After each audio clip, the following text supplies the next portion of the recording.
So we can color grade individual clips, and we can use the other clips on the timeline as references to make sure that our clips are matching each other. This is particularly important when it comes to skin tones, because if you have a continuity cut and the skin tones change between shots, then it's going to be very noticeable, it's going to be very jarring. So in Premiere, a simple workflow is to put the playhead where you want to make a change and then go into comparison view.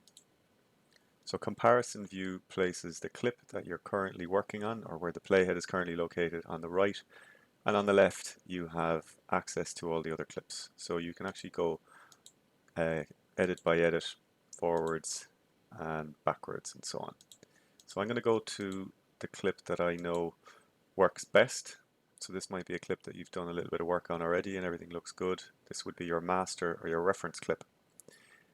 So I can use this as a guide to what I do with this. And the other very important aspect to this is your scopes. So you'll see here we have the reference or master clip on the left and the clip that I want to change on the right. You can see that there's totally different spread of red, green and blue. This one, the blue channel is kind of less, there's less of it in the image. In this one there's a lot more blue there. You can kind of see that in the coldness of the image. Okay. So what do we do? We can use side by side, or we can go to a vertical split, which will actually allow us to juxtapose things like skin right next to each other. So now we have the ability to get in and change our clip, such as with our temperature controls. So if you watch the blue channel in the scopes as I'm dragging the temperature to the right, you'll see that it starts to swap around, and now the red starts to become more dominant and the blue kind of sits down roughly where the blue is in the other image. So this is a way of doing it in a pretty precise fashion. Now there's also a lack of contrast here. You can see that the blacks on that image are not quite as dark as the blacks on our reference.